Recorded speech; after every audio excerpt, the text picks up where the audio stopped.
Romano-British culture is the culture that arose in Britain under the Roman Empire following the Roman conquest in AD 43 and the creation of the province of Britannia. It arose as a fusion of the imported Roman culture with that of the indigenous Britons, a people of Celtic language and custom. It survived the 5th century Roman departure from Britain. Scholars such as Christopher Snyder believe that during the 5th and 6th centuries, approximately from AD 410 when the Roman legions withdrew, to AD 597 when St. Augustine of Canterbury arrived, southern Britain preserved an active sub-Roman culture that survived the attacks from the Anglo-Saxons and even used the vernacular Latin when writing. Arrival of the Romans. Roman troops, mainly from nearby Germanic provinces, invaded Brythonic Celtic land in AD 43, in what is now part of England, during the reign of Emperor Claudius.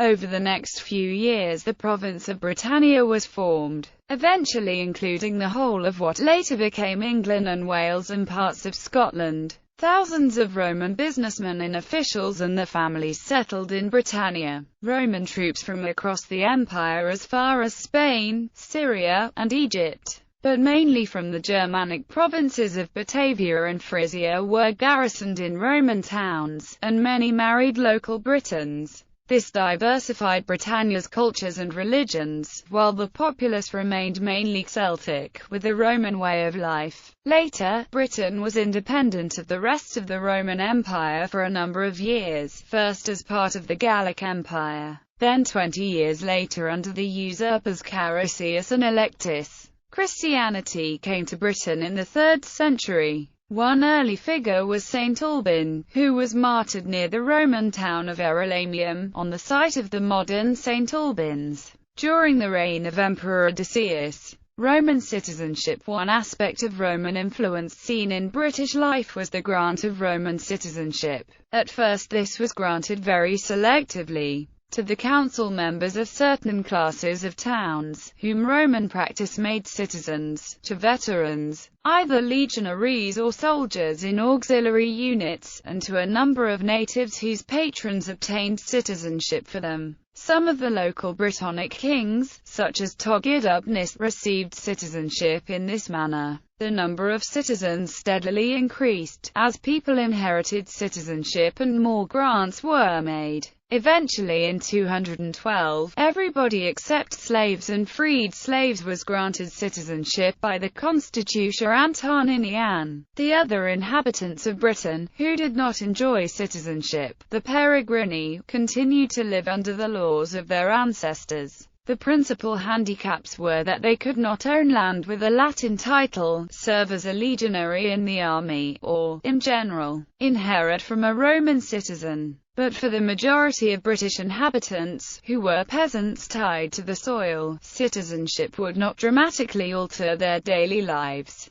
Roman departure from Britain. Britannia became one of the most loyal provinces of the empire until its decline, when Britannia's manpower was diverted by civil wars. Eventually Emperor Honorius ordered Roman troops back home to help fight the invading hordes. Constantine III initially rebelled against Honorius and took further troops to Gaul, but was later recognized as a joint emperor. After the Roman departure from Britain, the Romano-British were commanded by Honorius to look to their own defences. A written plea to General Flavius Aetius, known as the Groans of the Britons, may have brought some brief naval assistance from the fading Roman Empire of the West, but otherwise they were on their own. Post-Roman period. In the early stages the lowlands and cities may have had some organization or council, and the Bishop of London appears to have played a key role. But they were divided politically as former soldiers, mercenaries, nobles, officials and farmers declared themselves kings, fighting amongst each other and leaving Britain open to invasion. Two factions may have emerged, a pro-Roman faction and an independence faction. The one leader at this time known by name is Vortigern, who may have held the title of High King. The depredations of the Picts from the north and Scotti from Ireland forced the Britons to seek help from pagan Germanic tribes of Angles. Saxons and Jutes, who then decided to settle in Britain. Some of the Romano-British people migrated to Brittany, Galicia, and possibly Ireland. The Anglo-Saxons obtained control of eastern England in the 5th century. In the mid-6th century they started expanding into the Midlands.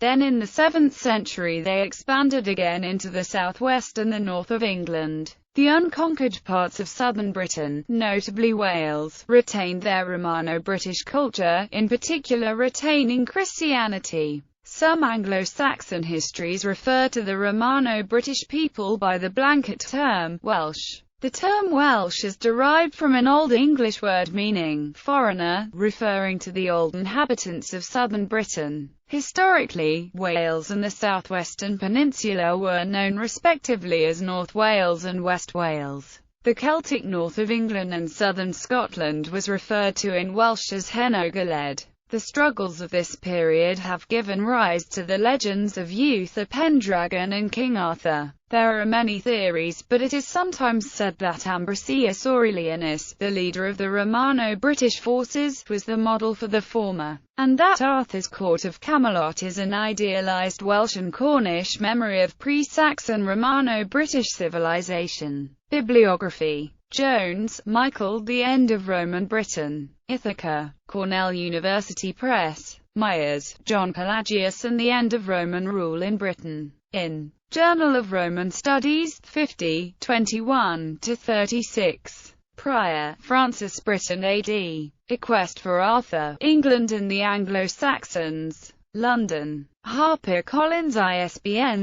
0-00-718186-8. Radford, A. Raleigh Tintagel Castle, London. HMSO. Thomas Charles Tintagel. Arthur and Archaeology. London. English Heritage.